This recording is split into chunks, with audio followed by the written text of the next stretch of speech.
আসসালামু আলাইকুম রহমতুল্লাহ। জনাব মাওলানা লুৎফর রহমান হুজুরকে নিয়ে অনেক কথা বলেছি, আপনারা অনেক কথা বলেছেন। তার অসুস্থতার পর আপনারা দেখেছেন যে মানুষ তাকে কী পরিমাণ ভালোবাসে। তিনি জামাত ইসলামের নেতা ছিলেন, সংসদ সদস্য নির্বাচন করেছিলেন, তিনি জামাত নেতা সেই অর্থে, কিন্তু তার গ্রহণযোগ্যতা, তার পরিচিতি, তার প্রতি মানুষের ভালোবাসা কতটা যে সর্বব্যাপী ছিল, দলের ঊর্ধ্বে ছিল। তার অসুস্থ হওয়ার পর থেকে আপনারা দেখেছেন দর্শক, আমরা বিভিন্নভাবে বোঝানোর চেষ্টা করেছি। হুজুর দুনিয়ার সফর শেষ করে আল্লাহর ডাকে সাড়া দিয়ে চলে গিয়েছেন। ইন্না লিল্লাহি ওয়া ইন্না ইলাইহি রাজিউন। এটা একেবারেই স্বাভাবিক, আল্লাহর কাছে চলে যেতে হবে। হুজুরের কথাই অবশেষে সত্য হলো যে আগামী রমজানে হয়তোবা আপনাদের সাথে দেখা নাও হতে পারে। সেই রমজান আসার ঠিক আগ মুহূর্তেই হুজুর চলে গেলেন। তো হুজুরকে নিয়ে অনেক কথা হবে, অনেক কথা বলবো। হুজুর আমাকে খুব স্নেহ করতেন। হুজুরের জীবন ও কর্ম নিয়ে অনেক এক্সক্লুসিভ দিক, যেগুলো আমাদের জন্য শিক্ষা, আমাদের জন্য পাথেয়, জাতির জন্য শিক্ষা, আমি তুলে ধরব। তবে আজকে তার মৃত্যুর পরপর আমি সংক্ষিপ্ত দুই একটা বিষয় একটু তুলে ধরতে চাই দর্শক, যেগুলো তার মৃত্যুতে সাথে সাথে আমাদের মনের মধ্যে যে বিষয়গুলো রিমেম্বার করা দরকার। তা আমি অনেক আলেম ওলামা দেশে বিদেশে অনেকের সাথে মিশেছি, কথা বলেছি, একসাথে টকশো করেছি, প্রোগ্রাম করেছি, অথবা আমার যে গবেষণার পরিধি বা যে গবেষণা সেই কাজে অনেকের সাথে কথা বলেছি, বিভিন্ন ইন্টারভিউ নিয়েছি, ডেটা কালেক্ট করার চেষ্টা করেছি, এমনকি একাডেমিক রিসার্চের অংশ হিসেবেও অনেক বিভিন্ন মতাদর্শে হুজুরদের সাথে মেশার চেষ্টা করেছি। হুজুরদের লাইফস্টাইল আমার খুব ভালোভাবেই জানা। জামাত নেতা বা যে কোনো রাজনৈতিক দলের নেতা, তাদের লাইফস্টাইল, তাদের চিন্তা, দর্শন, আমানতদারিতা, পরকালমুখিতা, রুচি, এগুলো আমার ভালোভাবেই জানা আছে। আমার সব কিছু অবজার্ভ করে আল্লামা লুৎফর রহমান হুজুর আমার কাছে ব্যতিক্রমী লেগেছে। আল্লামা সাঈদী এবং তারপর আল্লামা লুৎফর রহমান, এই দুইজনের সবচেয়ে এক্সক্লুসিভ যে জিনিসটা আমি আপনাদের সামনে উপস্থাপন করতে চাই, সেটা হচ্ছে জীবন যাপনে সরলতা এবং নির্লোভ মানুষ। কোনো লোভ ছিল না। চাইলে কোটি কোটি টাকার মালিক হতে পারতেন, billion and billion dollar income করতে পারতেন, বাড়ি গাড়ি করতে পারতেন, কত সুযোগ, বিদেশে সেটেলড হওয়ার সুযোগ, বাড়ি করে দিবে, ঢাকায় বাড়ি, অমুক জায়গায় বাড়ি, তমুক জায়গায় জুড়ে বাড়ি, বিলিয়ন অ্যান্ড বিলিয়ন, এটা একটু প্রতীকী অর্থে বললাম। মানে একটা বিলাসী আয়েশি জীবন, পরবর্তী প্রজন্ম, ছেলে মেয়ে নাতি যারা আছে পরিবারে, সবার জন্য অনেক কিছু করে যাওয়া, রেখে যাওয়ার একটা নিশ্চিত সুযোগ তার ছিল। ওয়াজের থেকে কন্ট্যাক্ট করে হাদিয়া নিয়ে অনেক টাকা পয়সা ইনকাম করার সুযোগ ছিল। কিন্তু না, জীবনে কখনো এক পয়সার লোভ করেছেন বলে আমার অবজারভেশনে মনে হয়নি। এরকম নির্লোভ মানুষ আমি দেখিনি। কিছুটা সম্পদ করার ইচ্ছা থাকা, পরবর্তী প্রজন্মের জন্য কিছুটা করে যাওয়া, একটু ভালো রুচিশীল পরিবেশে থাকা, ভালো বাড়ি ভালো গাড়িতে থাকা, এটা জায়েজ। এই জায়েজ মাত্রার শখও তার মধ্যে ছিল না। সম্পূর্ণ আল্লাহর জন্য, আখিরাতের জন্যে তিনি দুনিয়ার আরাম আয়েশ ত্যাগ করেছেন। দুনিয়ার আরাম আয়েশ, বিলাসিতা কিছুই আল্লামা লুৎফর রহমান হুজুরকে স্পর্শ করতে পারেনি।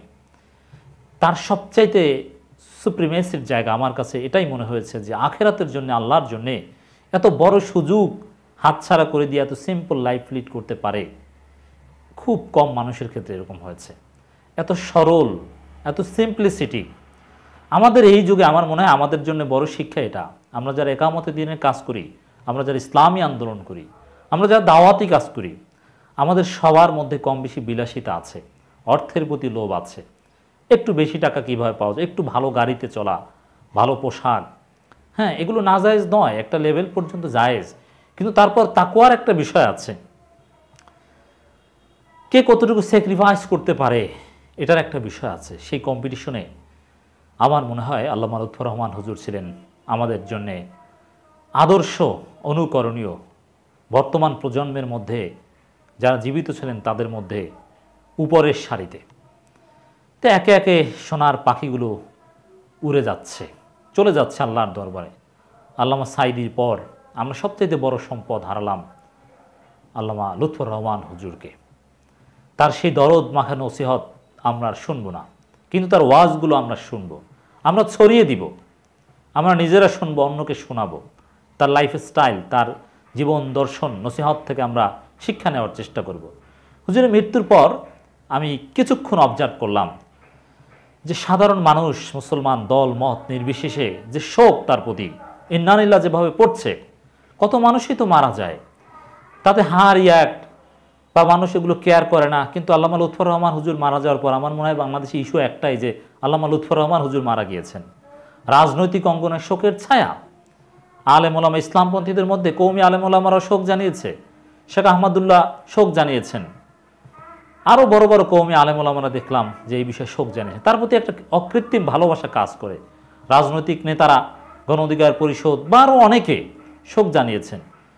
মানে সাধারণ মানুষ, কিছুদিন আগেও তো আরও একজন বড় আলেম মারা গিয়েছিলেন, তিনি অতটা জনপ্রিয় ছিলেন না, কিন্তু বড় আলেম ছিলেন। আর কত মানুষই তো মারা যায়, কত দুর্ঘটনা ঘটে। এই যে বেইলি রোডে অগ্নিকাণ্ডে কত মানুষ মারা গেল, তাতেও তো জাতি শোকাহত ছিল। কিন্তু মন থেকে আল্লামা লুৎফর রহমান হুজুরের জন্য যে দোয়া দেখতে পাচ্ছি সোশ্যাল মিডিয়ায় যেভাবে ট্রেন্ডিংয়ে আছে, সত্যি হুজুর যে আসলে জনগণের, মানুষের, মুসলমানদের হৃদয়ের মণিকোঠায় অবস্থান করতেন তার প্রমাণ। এই ভালোবাসার প্রতিদান আখেরাতে আমরা চাই। হুজুরের জন্য দোয়া, আল্লাহ তাকে জান্নাতুল ফেরদাউস নসিব করুক।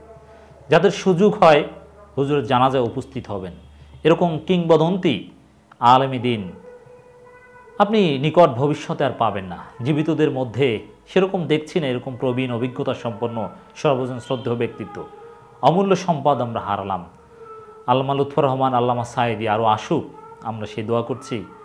আমরা তার আদর্শ, তার যে অনর অবস্থান, তার সাথীরা যুদ্ধাপরাধের অভিযোগে অভিযুক্ত হয়ে ফাঁসির দড়িতে ঝুলেছে, এই কারণে তিনি ভয়ে বা কোনো কারণে, তিনি তো বৃদ্ধ লোক, ৭১ কেন্দ্রিক নানান অভিযোগ বানিয়ে তার নামে চালিয়ে দেওয়া কোনো বিষয় ছিল না, কিন্তু মোটেও ভয় পাননি।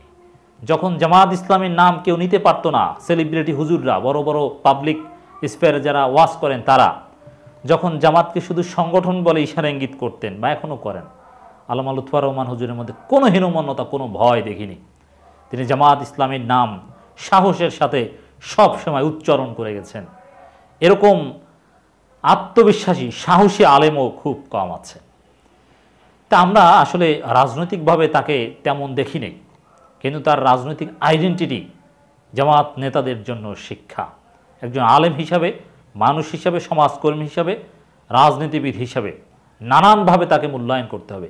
শুধু বক্তা হিসাবে নয়, একজন রাজনীতিবিদ হিসাবেও তিনি আমাদের কাছে মডেল।